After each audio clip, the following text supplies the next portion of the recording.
when are can the family step forward? People who are saying our members of our family are missing. They went to Mandamano or they went to picket and they did not come back. 200 people is not a joke, my friend. So I really want to plead with you. I am sorry to tell you, you have wrong numbers.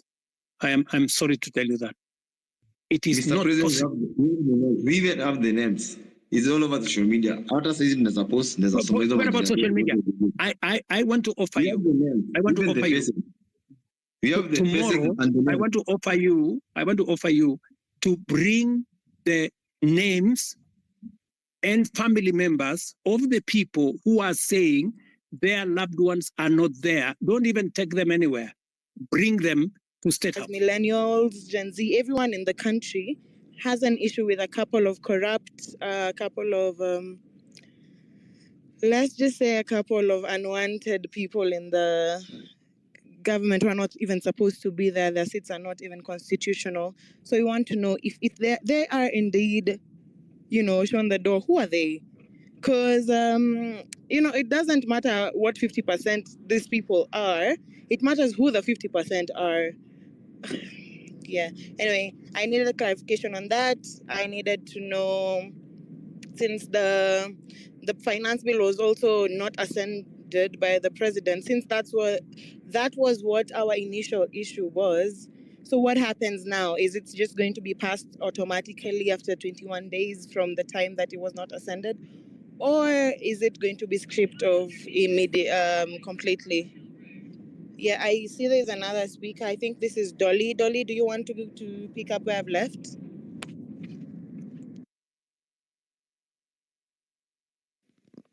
Hi, my sister. Good morning, good afternoon, good evening from wherever you're listening from. I'm laughing here because you called me Dolly. I'm Kenyan, first of all. I'm fully Kenyan. My parents are in Kenya. My family is in Kenya. I was born in Kenya. That said, it is a wonderful thing that the president finally decides to hold a conversation with Kenyans, because Kenyans have been talking for a very long time and pleading with him to, first of all, seize the furtherment of this finance bill. But as we saw, he was in cahoots with the IMF and World Bank. Now, my question to William Ruto is, why didn't he listen to the citizens before lives were lost? What accountability is going to take place in regards to the lives that were lost? What has he done? Has he contributed anything towards the funeral? I had him accuse the Inspector General of being incompetent.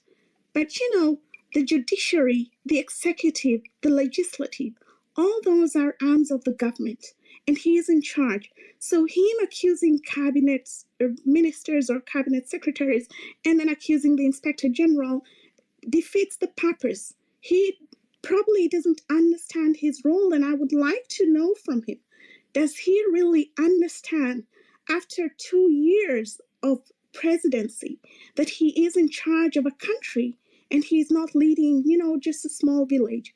So thank you very much. I would like to have my questions answered, especially in regards to the picketing and the protests, which are guaranteed by every constitution. Every democracy guarantees the right to picket and to protest. And he has sent police, he has lauded police for attacking protesters violently. So I would like to hear from him why he goes on open camera on international television and lauds the police for violence against those who entrusted him with his position. Does he understand that the citizens gave him the power and they can retain it, they can take it back? So I would like Mr. President, Mr. Ruto, kindly answer. And I would also like to make a final statement in saying that, in order to be a leader, you have to listen to the people. If you are just occupying a seat, then you do not deserve the title of president. You have to prove yourself to be a president in order to you have to earn that title. And according to me, he has not earned that title. Another thing is, why is he constantly abroad? What is he doing? His mandate is towards the people of Kenya. Why is he always traveling? Whom does Charlene Ruto represent? Because she was not elected by the populace. And why is he rewarding cabinet ministers, cabinet secretaries with positions? If he feels he owes them positions, then he should do that of his own accord, out of his own pocket. We are tired and we want to know when he's dissolving parliament, because Kibaki did that. So please, Mr. Ruto, when you earn the title, I will refer to you as president, but until then, you remain Mr. Ruto. And trust me, other people have fallen before you. If you continue killing Kenyans and not taking accountability for it, you're going to be the next one. Thank you. Well, thank you, Dolly. Kevin Bugwa, you can take the mic.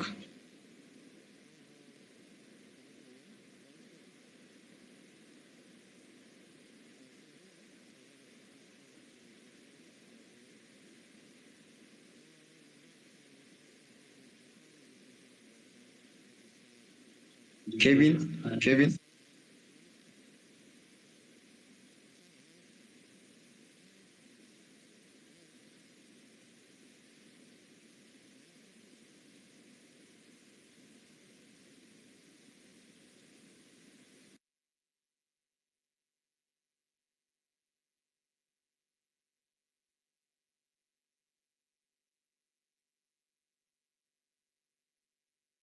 Hey guys, so the president is here. You feel free to engage. You can send the request, then I'll add you. Kevin, you can take the mic. Joy, do you hear me? I can hear you quite well. Can you hear me though? Yes, affirmative. Kevin.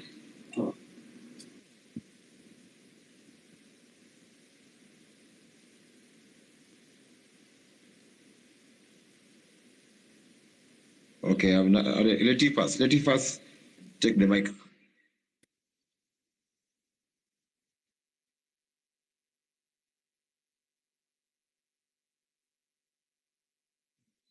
Msiogope kuongea by the way. Ongea tu vile mimi huongea. Osama, unanisikia? Yes. Now, my question to the president was, how come he's so out of touch with reality? The other day when he was addressing us, he was completely out of touch na reality. Hakujua watu wenye waliuliwa.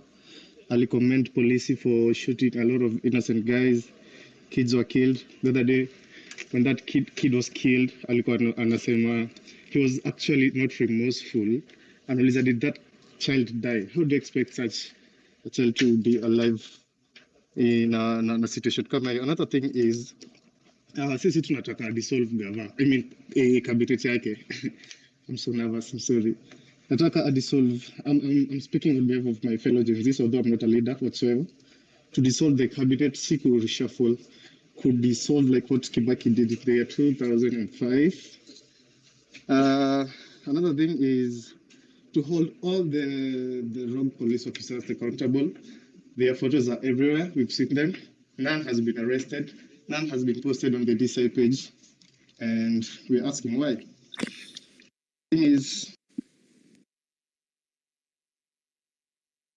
And whoever recognizes themselves as a leader to us who yako kwa kivyake na is on their own missions. Another thing is to please sort out the passport issues. Kidiki, our interior minister is somewhat also out of touch with reality and incompetent. He doesn't deserve to be there. We thought he was smart until he proved us wrong. Another thing is with the US Embassy.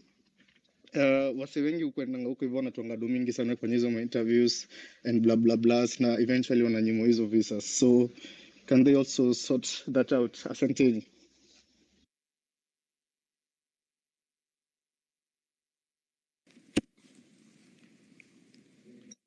Thank you, Kevin. Saizi. Kila mtu anataka something, mtaongea, alafu the president will answer everything. We just need answers. That's why we are here. And actions. Thank you, Otero.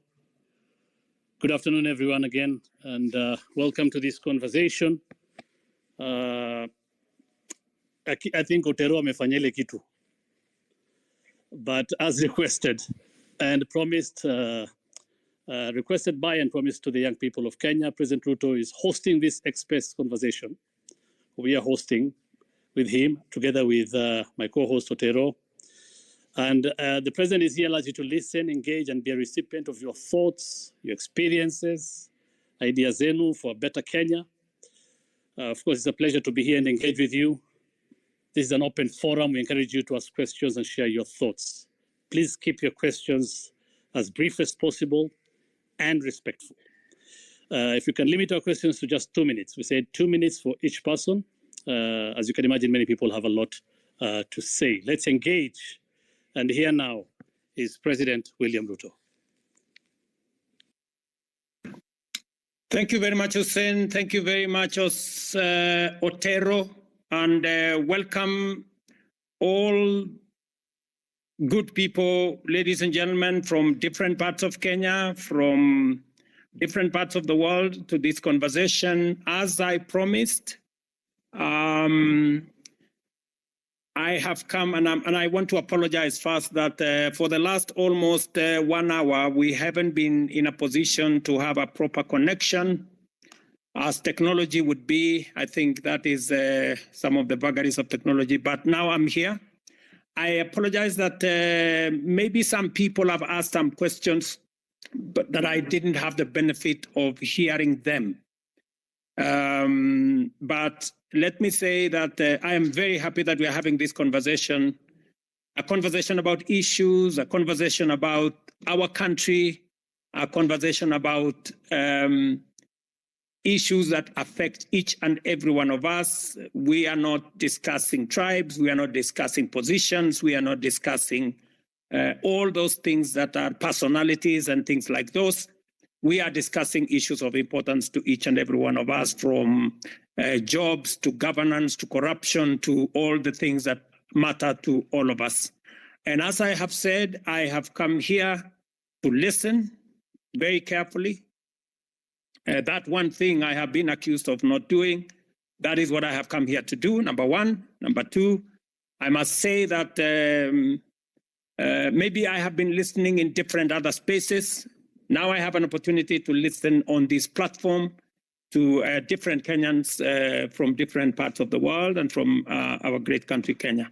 Now, let me just say 2 or 3 things that I think I had the last 2 speakers who asked their questions.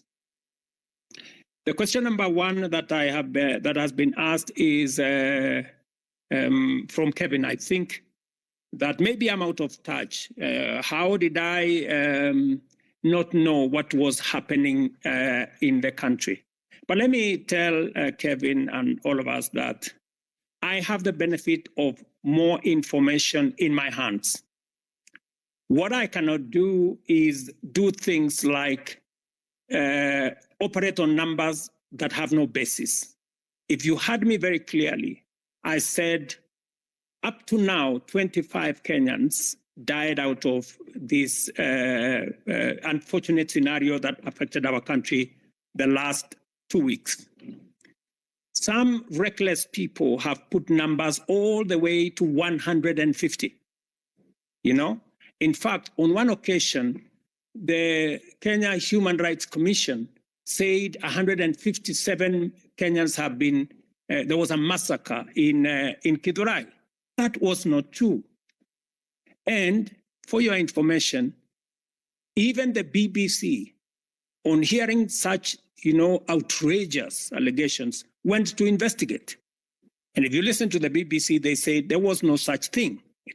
In fact, one Kenyan unfortunately lost his life in Githurai.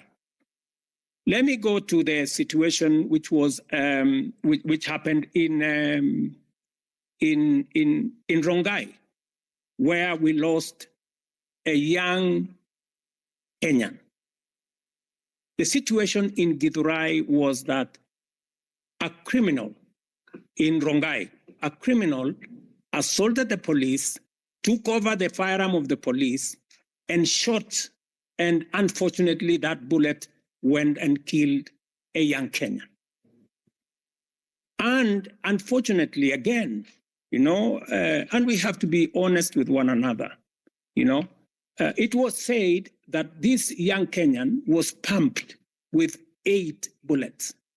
That is also not true in Rongai, And so there is a lot of information out there in the social media propagated by people to try and create a situation that did not exist. In fact, I heard Kevin say, I was asking the one who did he die? Because, the one that was being said of 8 bullets did not exist. In fact, we have now found out that the one of 8 bullets happened several years ago, somewhere in Buruburu, and it was in a completely different scenario. But on Rongai, I was very clear. I had the benefit of information, and I spoke to that information. The same narrative I gave when I gave the interview on Sunday is the same narrative I have at the moment. I have also been, Kevin has also said that we need to hold the police accountable, and that is correct. And it has been said that I am the president. Yes, I am the president of Kenya, but the president doesn't hold absolute power. That is why we are a democracy. In a democracy, there is a system of checks and balances. The president is not a dictator. I cannot decide for the judiciary. I cannot decide for the legislature. They make their own independent decisions. I cannot decide for independent institutions. The police, and let me say this without fear of any contradiction. When I came into office, I said I will respect the independence of the police. In fact, the one act I did when I came into office, the first day when I sat on my table as president, I signed the instrument to remove the budget of the police from my office, because that budget was being used to manipulate the police. You all know that it is said, he who pays the piper calls the tune. So I did not want my office to be the one to decide for the police on who to arrest, who to charge, how to pursue corruption. I provide policy, the police run independently. In fact, if you read the Constitution of Kenya, the police is an independent institution. It doesn't take instructions from me. It doesn't take instructions from the Chief Justice. It doesn't take instructions from the Speaker or from the legislature. They act independently. I agree, good people, that innocent lives were lost. And one life lost is one too many. I have said in my statement that as government, we are going to support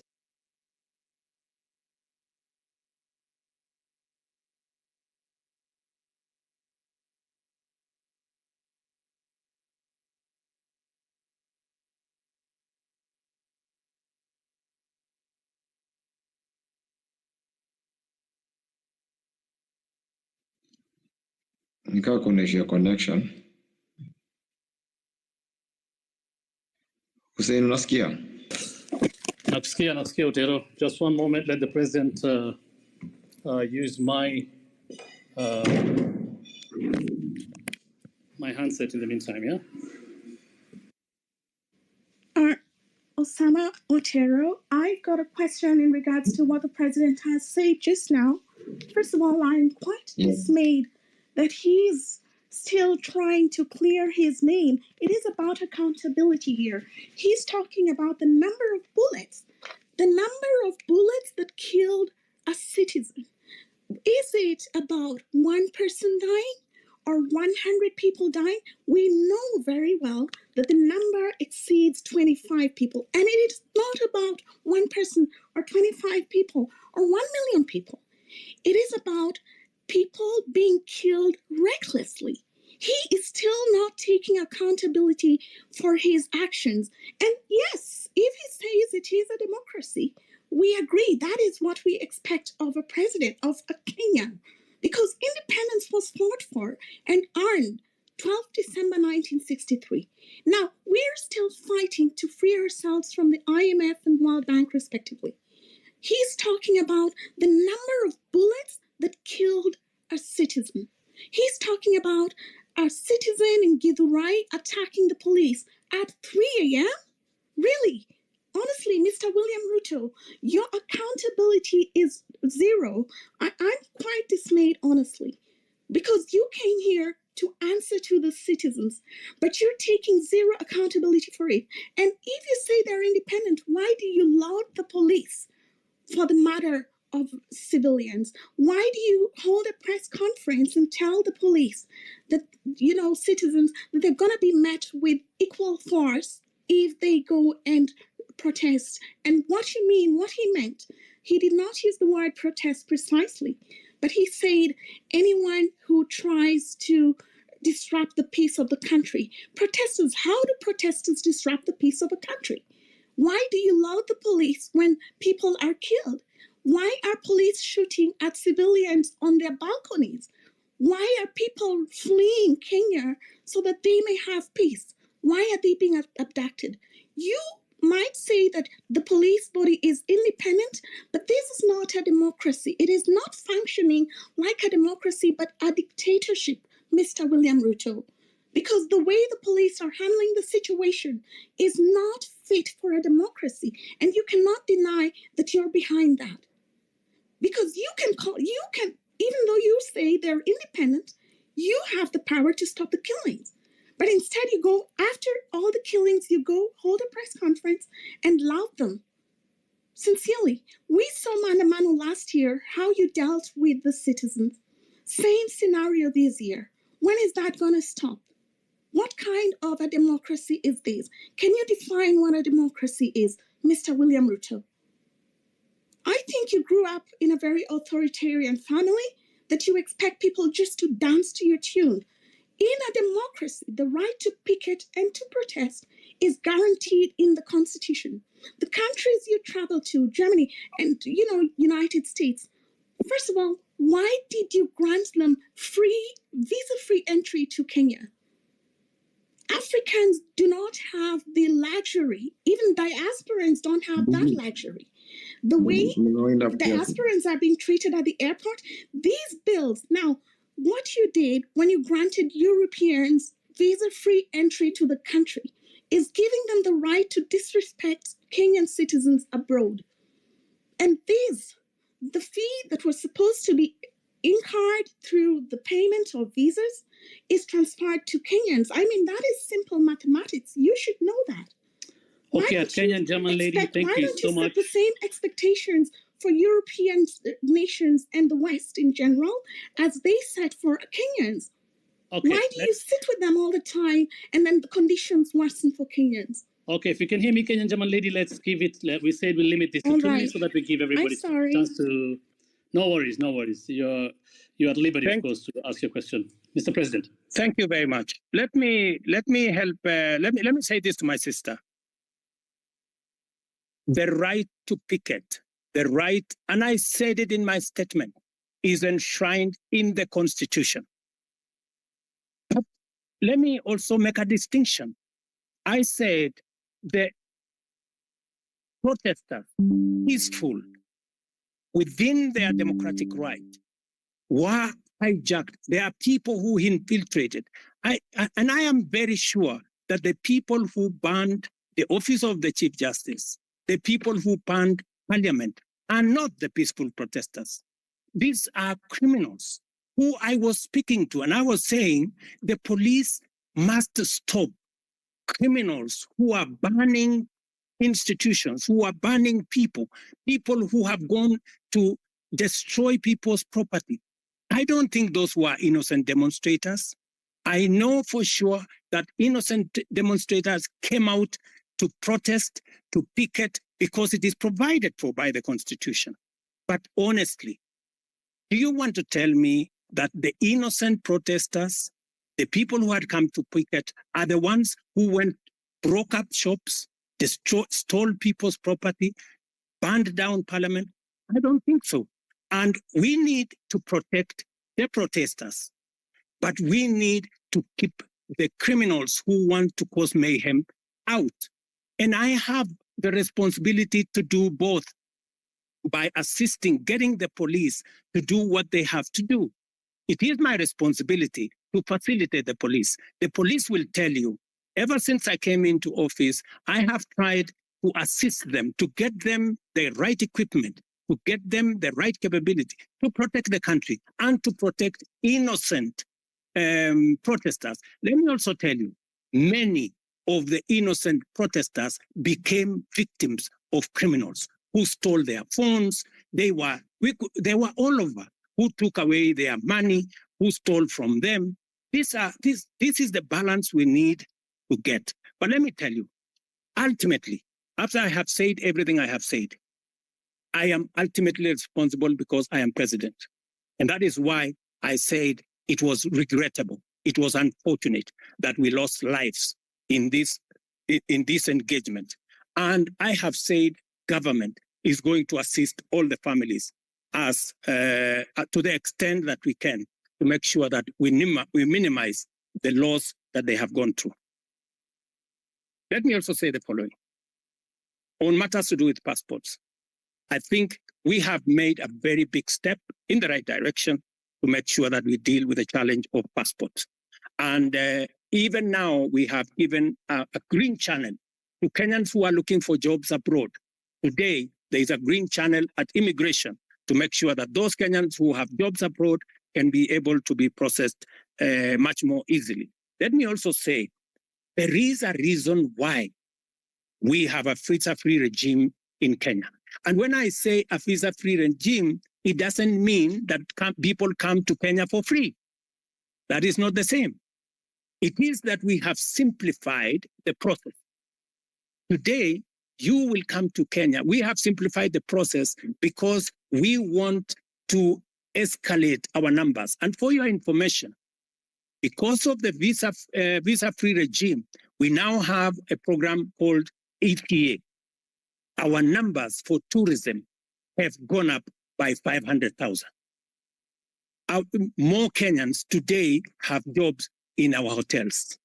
Our hotels in Kenya today are 80% full in many instances.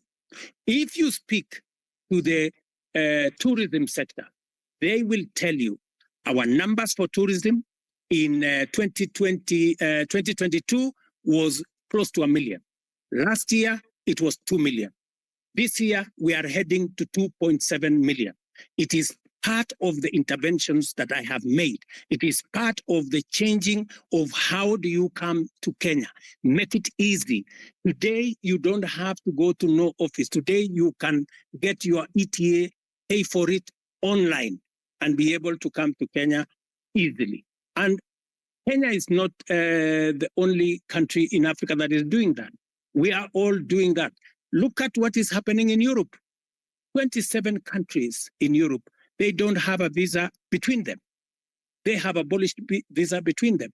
Why would we want to keep a visa regime that keeps business people, that keeps tourists out and makes it much more difficult for them to come and enjoy what we have?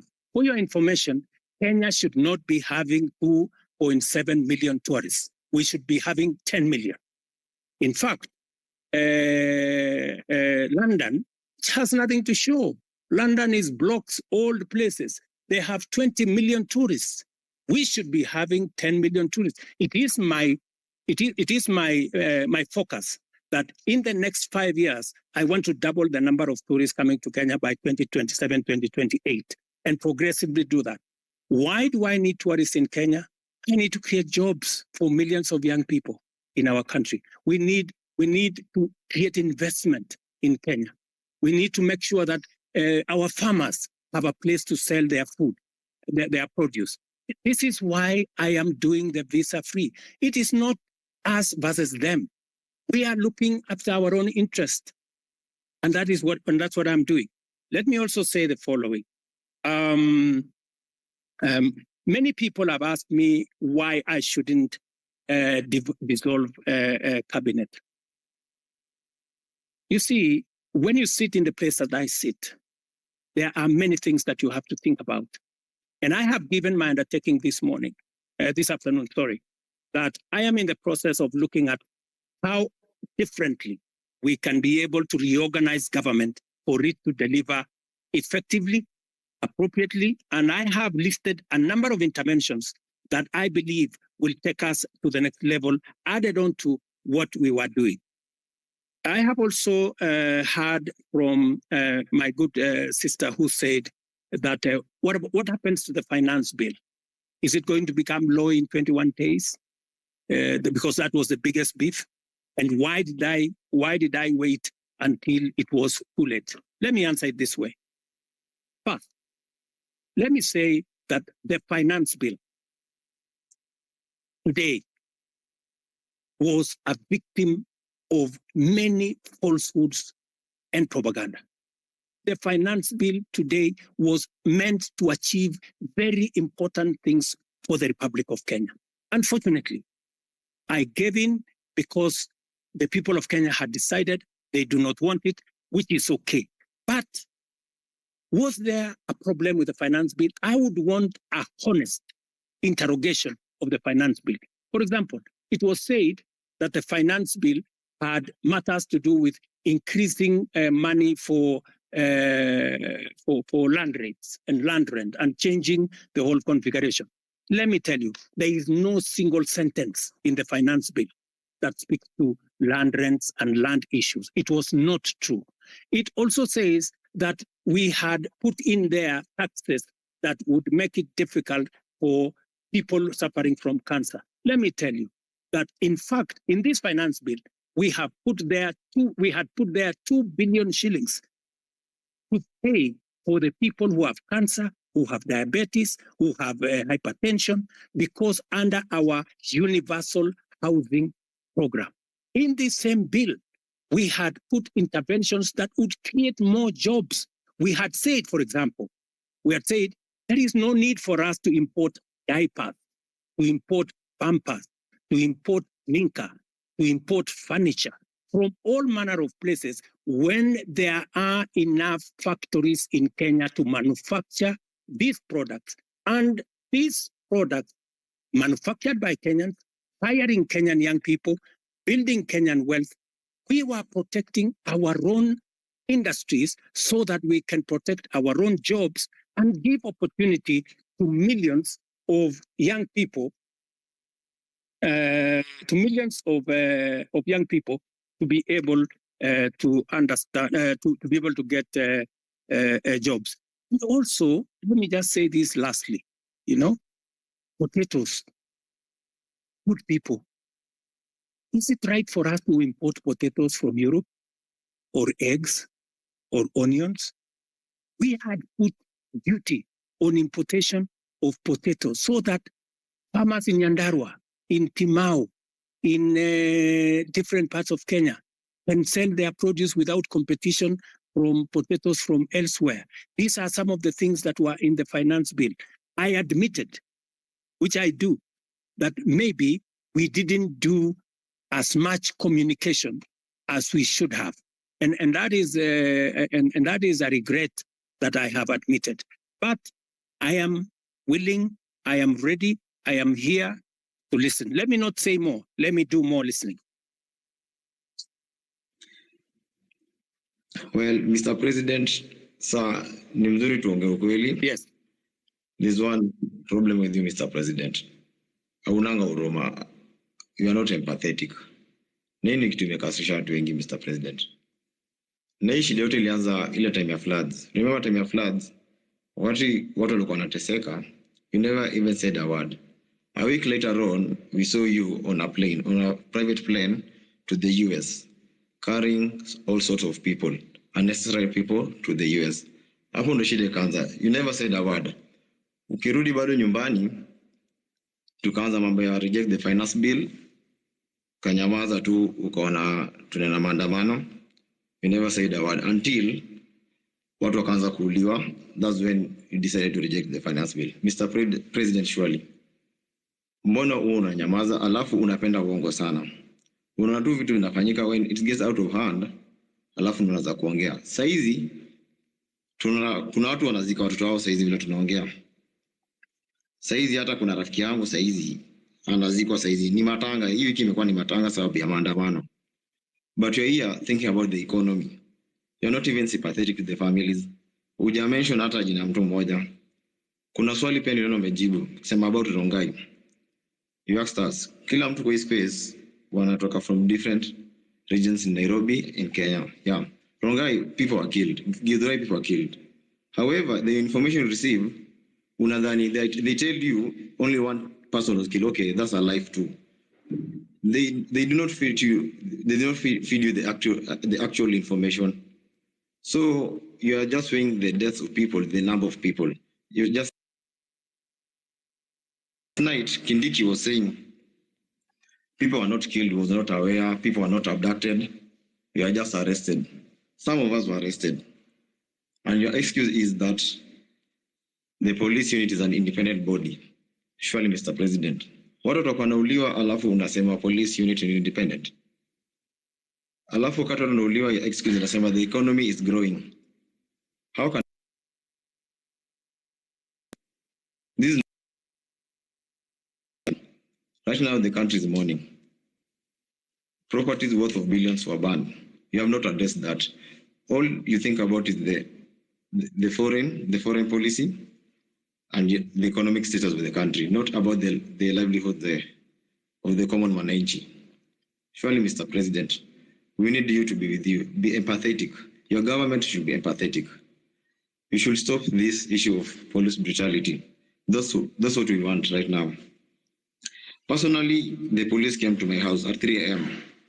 They broke into my house. They refused to identify themselves, and that was it. We were abducted. It was like kidnapping. Hii mambo mimi sikumbuki, nilikuwa nadhani mambo ya movie.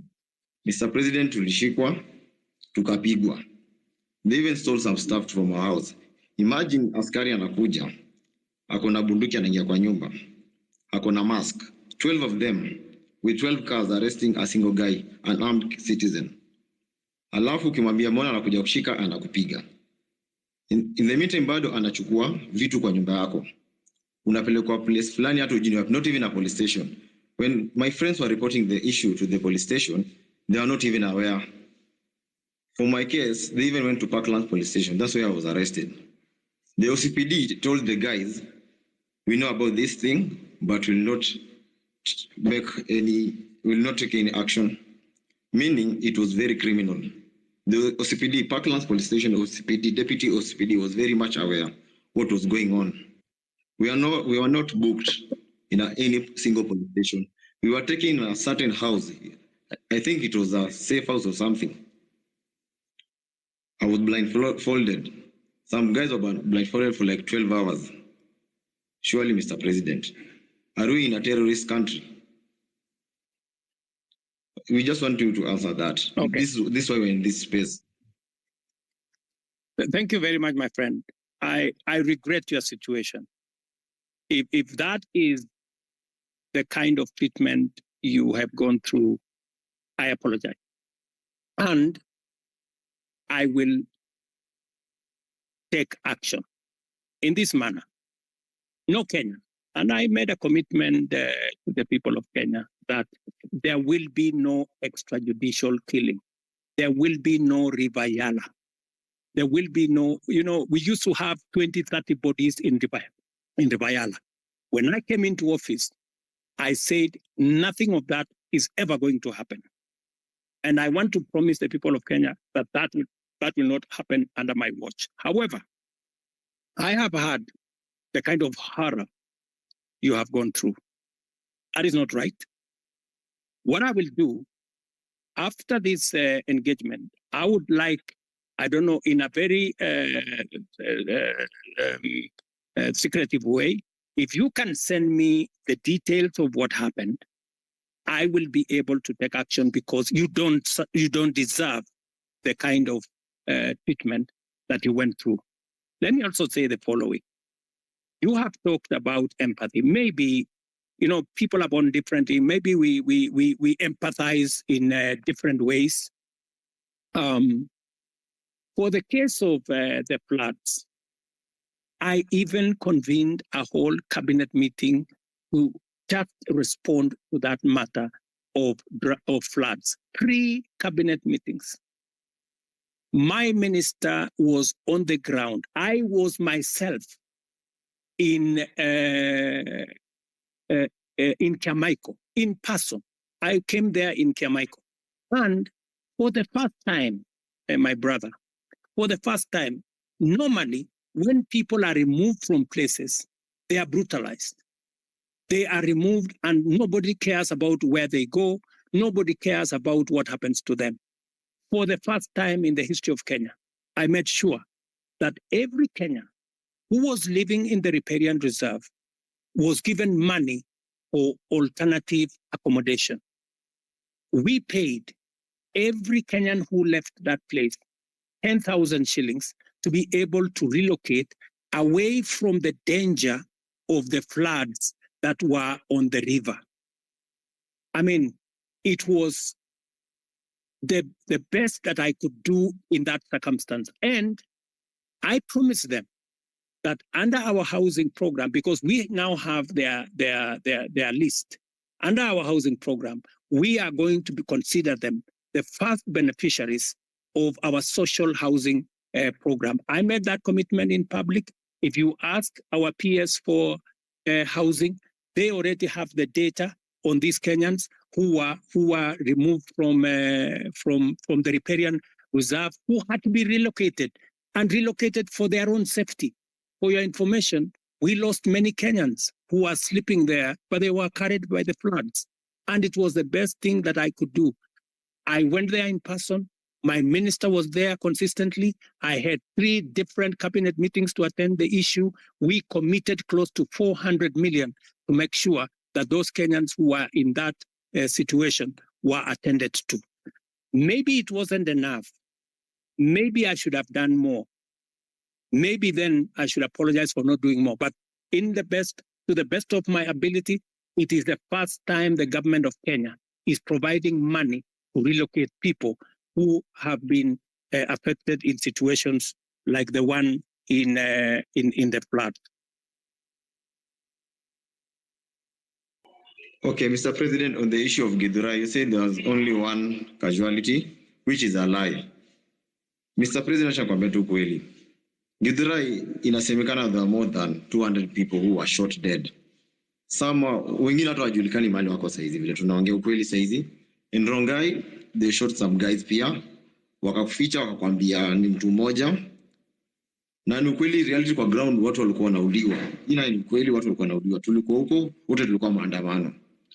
Alafu kuna issue nyingine. This rogue cop amekuwa kichapa watu risasi, anachapa watu risasi open air, kila mtu ana camera there. The DCI doesn't do anything about it. Amekuwa all over social media, in the media, but you don't even say a word about him. His name is Murangiri. That killer cop ameua watu. Watu wanazikwa kila siku sababu yake. Juzi ilikuwa last week Wednesday nilikuwa town. Nilimwona akitembea tu town vizuri along Moi Avenue, very happy, very healthy. He's a killer cop. Nothing has been done to him. Hivi tu tumekuwa complaint au kitambo. For how long should we be talking about this? About the killer cops?